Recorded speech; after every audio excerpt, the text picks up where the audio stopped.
Hey everybody, it's Josh from Walnut Ridge.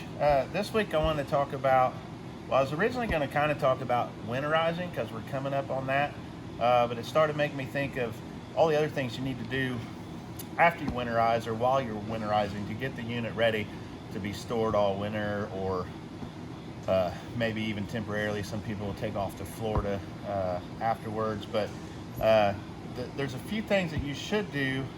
Walk around, check all the seals on the outside, stuff we talk about all the time.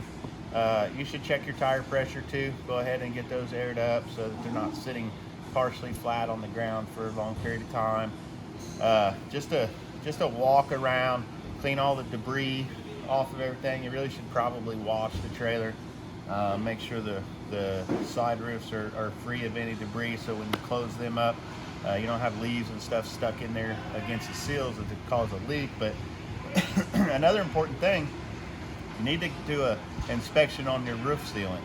Now this coach that we're on here, at first glance, if you just walked around and looked, you would think, everything kind of looks fine, but you really got to look close. And another important thing to do is to make sure it's clean when you're inspecting this, because you're going to see some stuff after you wash it that doesn't necessarily look like it's an issue beforehand. So I want to give you a couple examples. This corner right here is just wide open. The sealant's cracked. That's going to be a pretty good sized leak coming in there, which on this being a fiberglass side unit is going to start delaminating that side wall or the back wall, do some damage inside. There's also a staple sticking up under this metal flashing. It goes over a staple down. There's another one here. Looks like the rest of it's okay that comes under me, but this staple right here is up pretty far, so there's a point where eventually that could come through the membrane if it's not taken care of. Now, you don't necessarily have to take all this off to fix it. There's some ways to get that back down, but you should address that before it becomes an issue, because that could poke through, over the winter time. Especially in Indiana, you get warm and cold, so this stuff is contracting and expanding all the time, and so that's not going to be good with this staple underneath there. So you never know when that might open up, and then it could sit all winter just leaking water in, which then you're going to, in the springtime, get it ready to use and find some damage that you weren't expecting to have. Another thing I wanted to talk about, it's important, or why it's important to clean this stuff, because if I spray a little bit of cleaner on this area and we wipe this down, it's going to get some of this dirt out. You're better off to use a brush. Just use a brush that you would wipe like the sidewalls down with, and use a mild detergent. But if we clean this, get this dirt out of this area, we can see like right here, which didn't look real bad, that's actually starting to come up, and it's still a lot of dirt inside there. A brush is going to get that better, but that would need to be resealed on that edge as well.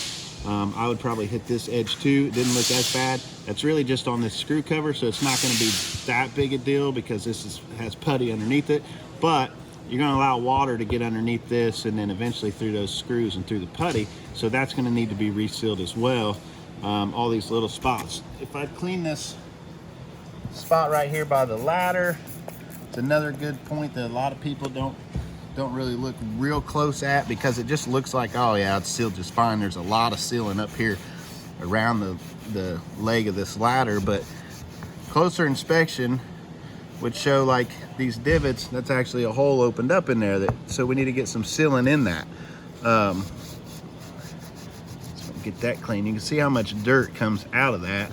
That's a hole that's opened up on that side too, so that actually needs resealed. It's very minor, and it might take a long time before you would notice any damage from a leak that small. But what'll happen is it'll soak in this plywood underneath this and eventually it will just rot this out. This will become soft, and then this is where your ladder's attached to, so when you're walking up on this thing, if that gets soft, that could rip out of there and cause a lot more damage, or even get yourself hurt trying to come up and do the inspection. So very important when you winterize, and you should do this portion of it at least a few times a year. I would suggest you do it every month, at the very minimum, even just after a trip. Just get up and walk it, make sure you didn't snag any tree limbs on your way home that you didn't know about, or a staple might be coming up, or for some reason even a tree limb could snag just the sealant, not necessarily rip the membrane. And so it's good to just do a visual inspection at the very least, but a few times a year you need to really clean it. Get up there with soapy water and a brush and rinse this thing off and make sure you get it sealed very well. So that's going to help the longevity of your coach. Make sure you can enjoy it for many camping seasons to come. So hopefully this will help you. Thanks.